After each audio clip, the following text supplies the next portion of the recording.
Hello everyone, this is Priyanka. Welcome back to learning classes with Priyanka. कैसे हैं दोस्तों आप सभी? आई होप फ्रेंड्स आप सभी अच्छे होंगे और अपनी अच्छे से प्रिपरेशन भी कर रहे होंगे, क्योंकि जैसे कि आप सभी को पता है कि एग्ज़ाम्स में अब ज़्यादा टाइम नहीं बचा है। तो आप अगर क्वेश्चंस जो इम्पॉर्टेंट हैं अगर उनको भी कर लेते हैं तो आपके लिए इनफ होगा। ठीक है, ये सभी क्वेश्चंस जो हैं मैं आपके साथ पिछले 7 सालों में जितने भी क्वेश्चंस पूछे गए हैं उनकी अकॉर्डिंगली ही शेयर कर रही हूँ। ठीक है फ्रेंड्स, लास्ट वीडियो में मैंने आपके साथ यूनिट फर्स्ट के इम्पॉर्टेंट क्वेश्चंस शेयर किए थे और आज की वीडियो में मैं आपके साथ यूनिट सेकंड के इम्पॉर्टेंट क्वेश्चन को शेयर कर रही हूँ। देखिए, मैं यूनिट वाइज क्वेश्चन को इसलिए शेयर कर रही हूँ क्योंकि बहुत सारे स्टूडेंट को ये कन्फ्यूज़न होती है कि कौन सी यूनिट पढ़े या किस यूनिट में कौन सा इम्पॉर्टेंट टॉपिक है या फिर कौन सी यूनिट इम्पॉर्टेंट है। ठीक है, या अगर हमें सभी यूनिट पढ़नी है तो उन सब यूनिट में से कौन-कौन से इम्पॉर्टेंट टॉपिक है जो हमें पढ़ने होते हैं या कौन से इम्पॉर्टेंट टॉपिक में से किस टाइप के क्वेश्चन आते हैं, क्योंकि क्वेश्चन सम टाइम क्या होता है घुमा-फिरा कर आते हैं।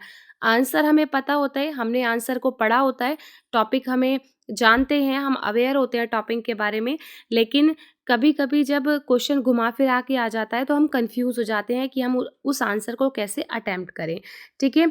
इसलिए कोशिश कर रही हूँ कि मैं आपकी हेल्प कर सकूँ ताकि आपको एग्ज़ाम में कोई भी प्रॉब्लम ना आए। ठीक है फ्रेंड्स? अगर आप यूनिट वाइज़ ये इम्पॉर्टेंट क्वेश्चंस टॉपिक पढ़ लेते हैं, तो आपके लिए इनफ होगा, इससे बाहर कुछ भी नहीं आएगा। ठीक है? ये लास्ट ईयर के क्वेश्चन पेपर के अकॉर्डिंग ही है, क्योंकि बहुत सारे क्वेश्चंस तो ऐसे होते हैं जो हर साल रिपीटेड होते हैं। इस साल आया तो हो सकता है नेक्स्ट ईयर आए या उससे नेक्स्ट ईयर आए। तो ऐसे क्वेश्चंस हमारे लिए करना ज़्यादा इम्पॉर्टेंट है। अगर हम लास्ट टाइम पर प्रिपरेशन कर रहे हैं और आप अगर ये वीडियोस देख लेंगे तो आपके लिए बहुत हेल्पफुल रहने वाली है। ठीक है? According to syllabus unit second में ये सभी टॉपिक्स दिए गए हैं। ठीक है, आपको सब टॉपिक नहीं पढ़ने हैं। जैसे जो मोस्ट इम्पॉर्टेंट टॉपिक है वो है मैकाले मिनट, वुड डिस्पैच और हंटर कमीशन और बेसिक एजुकेशन। ये 4 टॉपिक इम्पॉर्टेंट है, इनको बिल्कुल नहीं छोड़ना। और इसमें भी अगर मैं बात करूं आपसे कि जो मोस्ट इम्पॉर्टेंट टॉपिक है, एवरी ईयर क्वेश्चंस इनमें से कोई ना कोई ज़रूर आता है, वो है मैकाले मिनट का और एक है वुड डिस्पैच का। ठीक है? ये लॉन्ग क्वेश्चन के लिए दोनों टॉपिक मोस्ट इम्पॉर्टेंट है, इसको बिल्कुल भी मत छोड़ के जाइएगा। मैं आपको आगे क्वेश्चंस भी बताऊँगी कि किस टाइप के क्वेश्चंस इसमें पूछे जाते हैं। ठीक है? और भी ये जो टॉपिक्स दिए गए हैं, ये जो है सारे शॉर्ट क्वेश्चन के लिए इम्पॉर्टेंट है, अदरवाइज़ लॉन्ग क्वेश्चन के लिए तो सिर्फ़ आप अगर ये 2 टॉपिक भी करेंगे तो इनफ रहेगा। ठीक है? बेसिक एजुकेशन का कभी-कभी आ जाता है, शॉर्ट क्वेश्चन में तो आता ही है। और लॉन्ग क्वेश्चन में अगर आप आता है तो आप शॉर्ट क्वेश्चन प्रिपेयर करेंगे तो आपको काफ़ी हद तक कॉन्सेप्ट क्लियर हो जाएगा, आप ईज़िली उसको अटेम्प्ट कर सकते हैं। और फ्रेंड्स देखिए, जब आप लॉन्ग क्वेश्चन इसके लिए प्रिपेयर करेंगे तो आप इनके जो टाइमिंग्स दी गई है, जैसे मैकाले मिनट 1835 है, वो डिस्पैच 1854 है, तो आप इनको ना याद रखिएगा। पहली लाइन ही आप इसके टाइमिंग के बारे में लिखोगे ना तो बहुत अच्छे मार्क्स मिलेंगे। और जितनी कोशिश हो आप फ्लो चार्ट बनाइए, फ्लो चार्ट से मार्क्स अच्छे मिलते हैं। मैं आपके साथ एक वीडियो ऐसी ज़रूर शेयर करूँगी कि मैं आपको फ्लो चार्ट बताऊँ कि किस तरीके से अगर आप फ्लो चार्ट बना के आओगे तो आपके बहुत अच्छे मिल चांसेस हो जाते हैं कि आपको अच्छे मार्क्स मिलें। ठीक है? तो देखिए, लॉन्ग क्वेश्चन में फर्स्ट क्वेश्चन है मैकाले मिनट का, कि Macaulay minute gave a new direction to history of education in India comment, कि मैकाले के मिनट ने भारत में शिक्षा के इतिहास को एक नई दिशा दी। टिप्पणी कीजिए। मैकाले मिनट के बारे में बताना है, या और में आ सकता है, मीन्स कि नेक्स्ट जो क्वेश्चन है वो इस तरीके से भी आ सकता है कि Macaulay was the torch bearer of Indian education system. How far you agree with this statement? Give reason in favour of your argument. Macaulay भारतीय शिक्षा प्रणाली के पथ प्रदर्शक थे। आप इस कथन से कहाँ तक सहमत हैं? अपने तर्क के पक्ष में कारण बताइए। दोनों जो क्वेश्चन हैं अलग हैं, लेकिन आंसर दोनों के सेम हैं। ठीक है? बस क्या है, आपको ज़्यादा फोकस जो है प्रेजेंट टाइम पर करना है, अदरवाइज आपको लिखना मैकाले मिनट के बारे में ही है।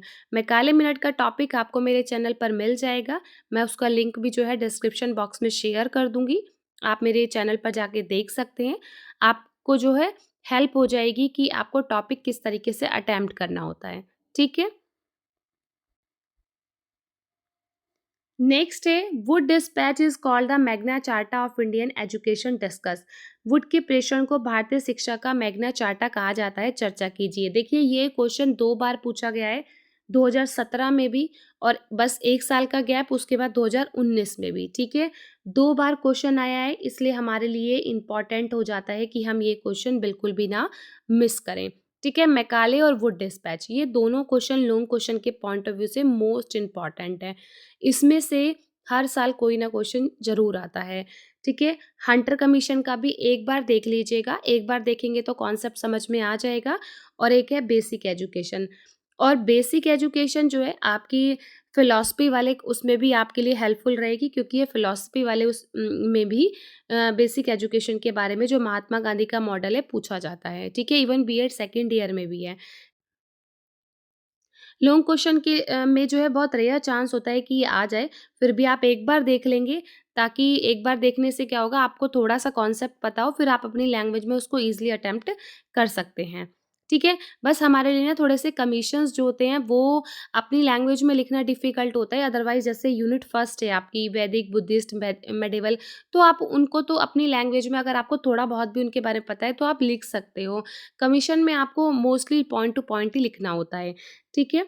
फ्रेंड्स जो ये बेसिक एजुकेशन का क्वेश्चन है, ये वृद्धा स्कीम के नाम से भी आ सकता है, ठीक है? बेसिक एजुकेशन को हम वृद्धा स्कीम भी बोलते हैं, ठीक है? तो कंफ्यूज नहीं होना, अगर बेसिक एजुकेशन लिखा है तो वो वृद्धा स्कीम का ही क्वेश्चन है, ठीक? तो सिर्फ ये लॉन्ग क्वेश्चन आपको प्रिपेयर करने, इससे बाहर आपको कुछ नहीं मिलेगा एग्जाम में। अगर आप ये प्रिपेयर कर लेंगे तो आपके लिए इनफ रहेगा, ठीक है? अब देखते हैं शॉर्ट क्वेश्चन कि what are the basic principle of Wardha scheme of education. अभी बेसिक एजुकेशन के बारे में ही मैंने आपको बताया, तो अगर आप लॉन्ग प्रिपेयर करेंगे तो शॉर्ट प्रिपेयर हो जाएगा। उसके बाद right the main recommendation of Sadler commission, ये आपका ज़्यादातर शॉर्ट में ही आता है, ठीक है? पढ़ लेंगे तो अच्छी बात है, अगर लॉन्ग में भी 1% चांस हुआ आ गया तो आप लिख सकते हैं, ठीक? उसके बाद है sergeant report of education was a national document on education why. शिक्षा की सर्जेंट रिपोर्ट शिक्षा पर एक राष्ट्रीय दस्तावेज थी, क्यों? ठीक है, सर्जेंट रिपोर्ट के बारे में भी शॉर्ट में आता है, और एक लॉर्ड कर्जन का हो गया। हो सकता है कि लॉन्ग क्वेश्चन में ऐसे दे दे कि दोनों को अटैच कर दे, तो इस तरीके से भी क्वेश्चन आ जाते हैं। तो बिल्कुल भी नहीं घबराइएगा, क्वेश्चन को अच्छे से पढ़िएगा, समझिएगा, क्योंकि क्वेश्चंस वही होते हैं जो आपने पढ़े हुए होते हैं। हम थोड़ा-सा बस क्वेश्चन को अगर घुमा-फिरा के दे दिया तो कन्फ्यूज़ हो जाते हैं, ठीक है? इसलिए बिल्कुल टेंशन लीजिएगा, अच्छे से प्रिपरेशन कीजिएगा, और अगर कोई भी डाउट है, कुछ भी आपको पूछना है, तो आप मुझे कमेंट सेक्शन में कमेंट करके पूछ सकते हैं। I will definitely my try best कि मैं आपके हर डाउट्स को क्लियर करूँ, आपके हर क्वेश्चन का आंसर दूँ। ठीक है फ्रेंड्स?